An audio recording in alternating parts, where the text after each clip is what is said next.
राजस्थान में सुपड़ा साफ होगा। अशोक गहलोत जी ने तो सचिन पायलट जी को भी निकम्मा, नाकारा, आवारा, क्या क्या नहीं कहा। अब अशोक गहलोत जी का दौर चला गया। अब अशोक गहलोत जी को ये सब छल फरेब, षड्यंत्र की राजनीति छोड़ करके कहीं हिमालय में जाकर के साधना करनी चाहिए। कि भारत में एक न्यायपालिका है और स्वतंत्र न्यायपालिका है।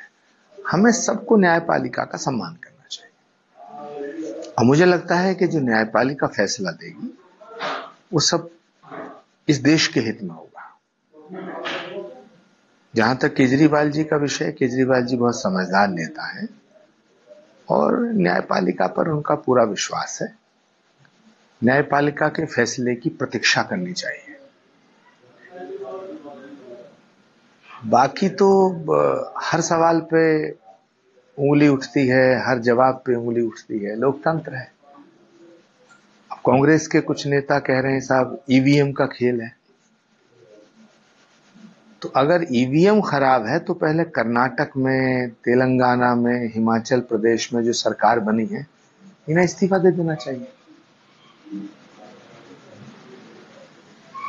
2009 में जब कांग्रेस पार्टी को बहुमत मिला, यूपीए को बहुमत मिला, तब ईवीएम ठीक थी। जब तेलंगाना में सरकार बनती है तो ईवीएम ठीक हो जाती है। हिमाचल में सरकार बनती है, ईवीएम ठीक हो जाती है। कर्नाटक में सरकार बनती है, ईवीएम ठीक हो जाती है। और जहां भारतीय जनता पार्टी जीत जाती है वो ईवीएम खराब हो जाती है। तो ये दोहरे मापदंड और ये दोगलापन नहीं चलेगा। यदि ईवीएम पर आपको भरोसा नहीं है तो तेलंगाना, कर्नाटक, हिमाचल आपको इस्तीफा दे देना चाहिए। कांग्रेस और विपक्ष के नेताओं का ये भी कहना है कि अगर पेपर से अगर चुनाव होगा तो हालत खराब हो जाएगी विपक्ष की। 2012 में जब समाजवादी पार्टी की सरकार बनी तो ईवीएम ठीक थी।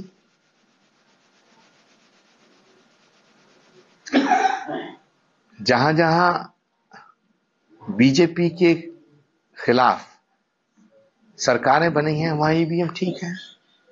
वेस्ट बंगाल में ममता बनर्जी जब जीती तो ईवीएम ठीक हो गई।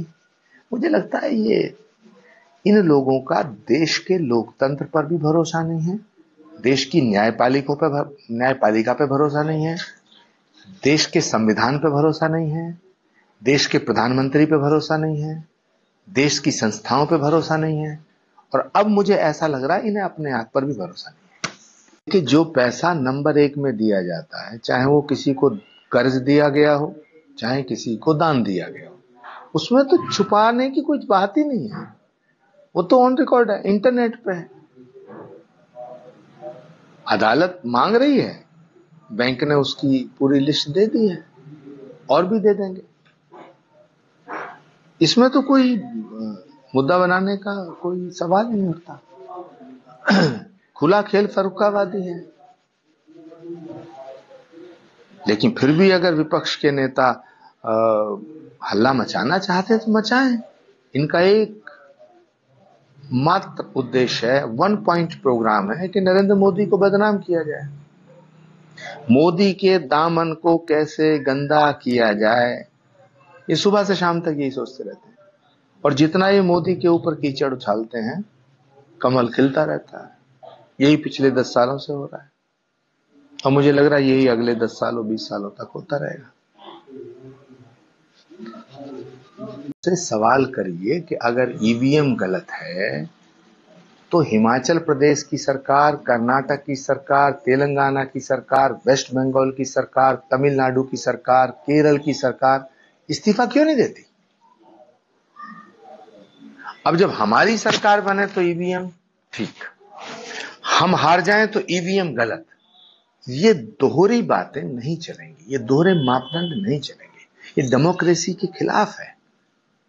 विपक्ष के नेताओं को ये सोचना चाहिए कि वो क्या बोल रहे हैं।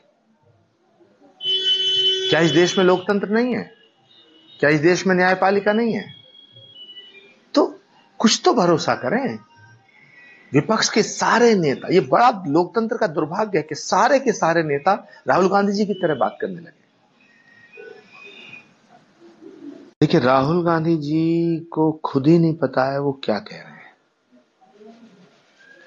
राहुल गांधी जी को यह भी नहीं पता वो क्यों कह रहे हैं, लेकिन राहुल गांधी जी कह रहे हैं। राहुल गांधी जी को शक्ति, भक्ति, आदि शक्ति, शक्ति क्या है, भक्ति क्या है, अभी राहुल जी को क्या पता। उनके साथ कुछ ऐसे लोग हैं जो राहुल गांधी जी को बर्बाद कर रहे हैं। वो एक कागज पकड़ा देते हैं उन्हें, वो हवाई जहाज में उसे पढ़ते जाते हैं। जब उतरते हैं तो कभी याद रह जाता, कभी भूल जाते हैं। तो सबसे बड़ा सवाल यह है कि राहुल गांधी जी को खुद ये सोचना है कि वो जो ये बोल रहे हैं, क्यों बोल रहे हैं, और इस बोलने का अर्थ क्या है। क्या वो हिंदुत्व के खिलाफ लड़ना चाहते हैं? क्या वो हिंदुत्व की शक्ति को मिटाना चाहते हैं? उन्हें खुद सोचना है। क्या वो सनातन के खिलाफ लड़ना चाहते हैं?